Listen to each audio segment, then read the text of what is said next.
Hello everyone. तो आज हम लोग फिर से एक नए वीक का एनालिसिस करेंगे कि हमारा नेक्स्ट वीक किस तरह से मार्केट मूव करेगा, क्योंकि हमने पिछले वीक भी एनालिसिस किया था और मार्केट कहीं ना कहीं उस तरह से ही पूरे वीक में मार्केट मूव किया है। तो फिर से हम लोग एक नए वीक की ओर बढ़ रहे हैं। तो नेक्स्ट वीक का एनालिसिस करेंगे हम लोग आज और देखेंगे कि हमारा नेक्स्ट वीक का मार्केट किस तरह से चल सकता है। तो हम लोग आज सबसे पहले एनालिसिस करेंगे गोल्ड का, और गोल्ड देखते हैं कि किस तरह से मूव कर सकता है। तो हम लोग पहले मल्टी टाइम फ्रेम एनालिसिस करते हैं, जिससे कि हमें एक बायस मिल जाता है पूरे वीक के लिए कि पूरे वीक में मार्केट किस तरह से मूव कर सकता है, किस डायरेक्शन में जा सकता है, या तो बाय होता है या तो सेल होता है। हम लोग अपने एनालिसिस से ये निकालेंगे कि हम लोग मार्केट में अगले वीक के लिए किस तरह से रेडी हो सकते हैं। तो हम लोग अपने स्क्रीन पे चलते हैं और देखते हैं कि गोल्ड किस तरह से मूव कर रहा है पिछले वीक और इस वीक में। तो आप देखोगे तो पिछले वीक मैंने कहीं ना कहीं बताया था कि ये जो है कि ऊपर से एक वीक जाएगा, ऊपर वीक बनाएगा, उसके बाद मार्केट वहाँ से फिर से नीचे की ओर दिखेगा आपको आते हुए। तो कहीं ना कहीं उस तरह से ही मार्केट काम किया है नेक्स्ट वीक के लिए।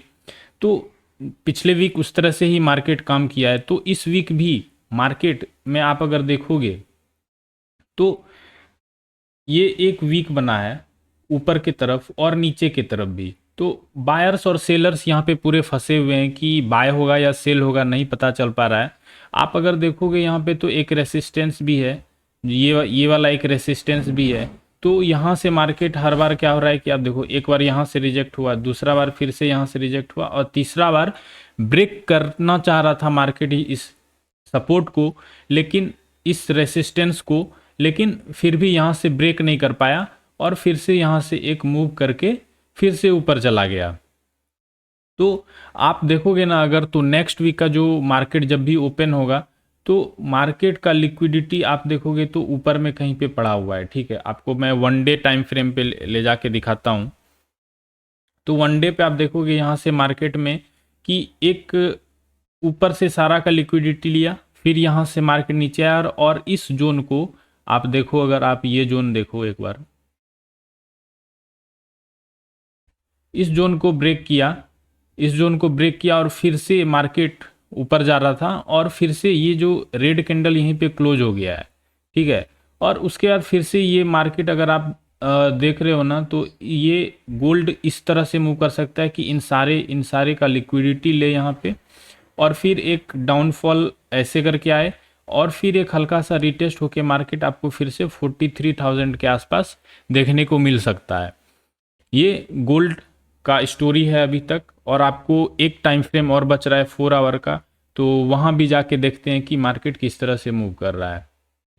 ये देखो आप, मार्केट यहाँ पे बहुत ही ज़्यादा कंफ्यूज था कि बाय होगा सेल होगा। उसके बाद फिर कंफ्यूज होने के बाद फिर जैसे ही सेलर्स का ज़्यादा प्रेशर आया तो मार्केट यहाँ से फॉल कर गया, फिर से रिटेस्ट हुआ और फिर से नीचे आ गया, फिर से रिटेस्ट हुआ, और फिर से ये आपको दिखेगा कहीं ना कहीं नीचे आते हुए। तो नीचे आने से पहले एक चांसेस और है यहाँ से कि यहाँ से एक रीटेस्ट कर जाए मार्केट, क्योंकि आप देखो अगर आप 4 आवर पे तो एक हेड एंड शोल्डर बनते हुए दिख रहा है, जिसका कि ये राइट शोल्डर अभी बनना इनकम्प्लीट है। तो वो भी यहाँ से बन के, और फिर यहाँ से जब रीटेस्ट करके नीचे आएगा ना मार्केट, तो फिर एक स्ट्रॉन्ग फॉल हमको देखने को मिल सकता है यहाँ पे।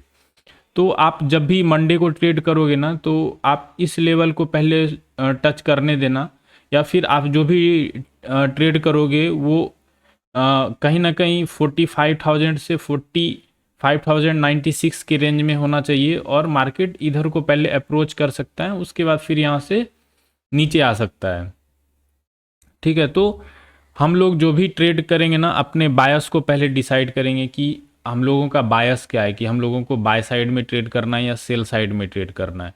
तो जिधर बड़े टाइम फ्रेम का ट्रेंड चलता है तो मार्केट उधर ही ज़्यादातर उधर ही अप्रोच करने का ट्राई करता है छोटे टाइम फ्रेम पे। तो आप अगर कोई भी पोजिशनल ट्रेड करते हो तो आपके लिए ठीक है कि आप बड़े टाइम फ्रेम पे ट्रेड करो, लेकिन जो को लोग छोटे टाइम फ्रेम पे ट्रेड कर रहे हैं ना, उनके लिए बड़े टाइम फ्रेम का बायस होना बहुत ज़रूरी है, तभी जाके वो बड़ा ट्रेड होल्ड कर पाएंगे।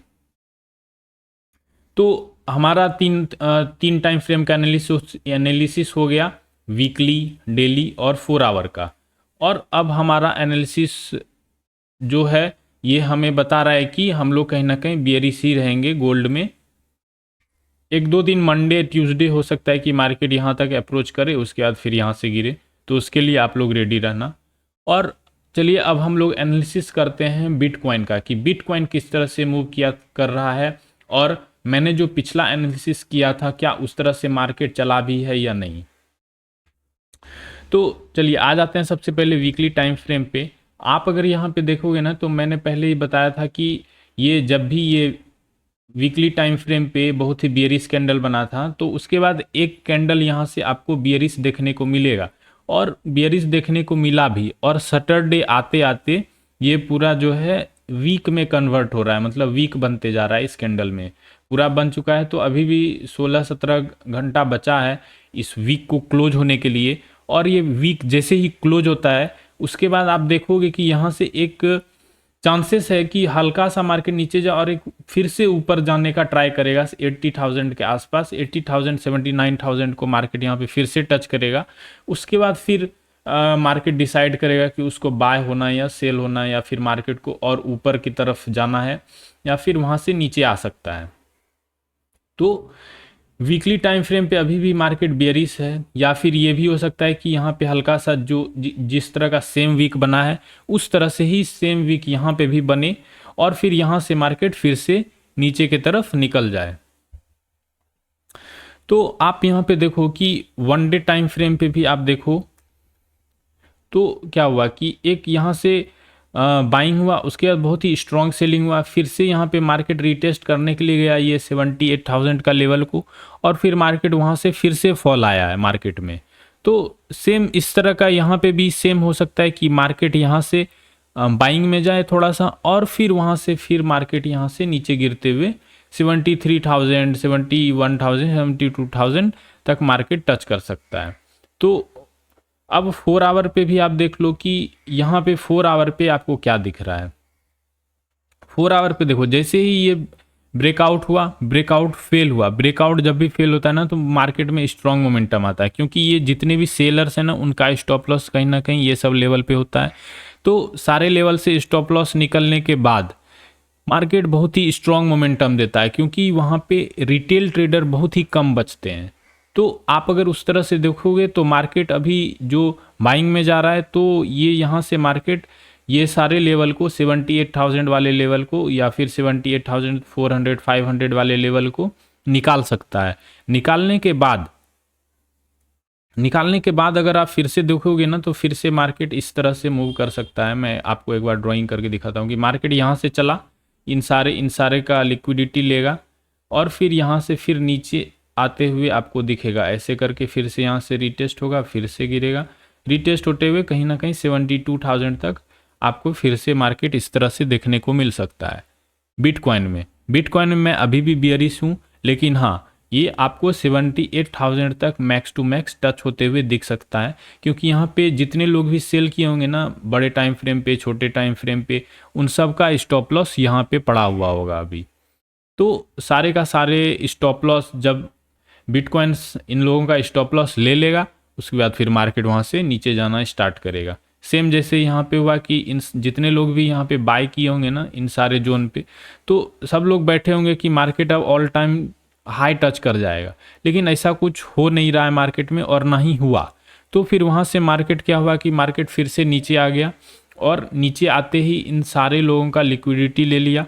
उसके बाद फिर से मार्केट यहाँ से बाइंग में जा रहा है। तो बाइंग में अब कब तक जाएगा, यहाँ पे मेन लिक्विडिटी यहीं पे बचा हुआ है, ठीक है। तो इन सारे लिक्विडिटी को लेके मार्केट यहाँ से फिर नीचे की तरफ देखने को आपको मिल सकता है 4 आवर में। तो ये 3 टाइम फ्रेम का एनालिसिस बिटकॉइन में भी हो गया, और हमारा आज का लास्ट एनालिसिस है जीबीपी यूएसडी का, और उसमें देखते हैं कि किस तरह से मार्केट मूव कर सकता है। और अगर आपको किसी भी फॉरेक्स पेयर का या फिर क्रिप्टो पेयर का एनालिसिस चाहिए तो आप कमेंट में ज़रूर बताना, मैं उस एनालिसिस को आपके सामने ज़रूर लेके आऊँगा। तो चलिए जीबीपी यूएसडी देखते हैं नेक्स्ट वीक के लिए। तो आप देखो यहाँ पे 1 वीक पे क्या हुआ कि ये मैंने अभी पहले बताया भी था आपको कि जैसे ही मार्केट यहाँ से बिग रेड कैंडल बनाया तो ये पूरा देखोगे आप ना तो एकदम ऐसे मतलब कि झूला की तरह लटका हुआ है बीच में, और इसका कोई बेस नहीं है। तो बेस बनाने के लिए क्या क्या कर सकता था मार्केट यहाँ पे? बेस बनाने के लिए मार्केट कर सकता था कि यहाँ से आप देखो तो मैंने पिछले वीक ही बताया था कि यहाँ से एक ग्रीन कैंडल आपको देखने को मिल सकता है, ठीक है। और ये जो एक जोन बन रहा है ना यहाँ पे, उस जोन को टच कर चुका है, तो आपको दिखेगा कि नेक्स्ट वीक में या तो मार्केट साइडवेज रहे यहाँ पे, या फिर इस लेवल से लेके इस लेवल तक, इस वाले ये जो लेवल है उसी में घूमता रहे, वीकली कैंडल का बात कर रहे हैं। या फिर हो सकता है कि मार्केट यहाँ से रीटेस्ट मतलब ऊपर ब्रेकआउट कर जाए, उसके बाद फिर नीचे आए, उसके बाद फिर से रीटेस्ट होके फिर से आपको ये वाला लेवल तक बिटकॉइन GBP USD देखने को मिलेगा। तो वीकली टाइम फ्रेम पे अभी भी ये बियरिश ही दिख रहा है। तो 1 डे टाइम फ्रेम पे अब किस तरह से मार्केट दिख रहा है, चलिए आके देखते हैं। आप अगर यहाँ पे भी देखोगे ना कि मार्केट जैसे ही बाय हुआ यहाँ पे, तो जितने लोग भी यहाँ पे बाय किए, और आप देखोगे तो यहाँ से भी ब्रेकआउट का फेल हुआ है। यहाँ से भी मार्केट एक जोन में था, एक रेसिस्टेंस में था, वहाँ से मार्केट कितना बार ब्रेक करने का कोशिश किया, ब्रेक नहीं कर पाया। तो उसके बाद एक स्ट्रॉन्ग सेलिंग हुआ यहाँ पे ट्यूसडे को। उसके बाद फिर मार्केट अपने फिर से लोअर लो बनाते हुए नीचे आ गया। अब फिर से मार्केट एक रीटेस्ट जोन में है कि इस लेवल को रीटेस्ट कर सकता है, और कहीं ना कहीं थोड़ा सा ऊपर जाके इस बड़े वाले कैंडल पे जितने भी लोग सेल किए होंगे ना, तो उनका लिक्विडिटी लेके मार्केट फिर से नीचे को देखने को मिल सकता है।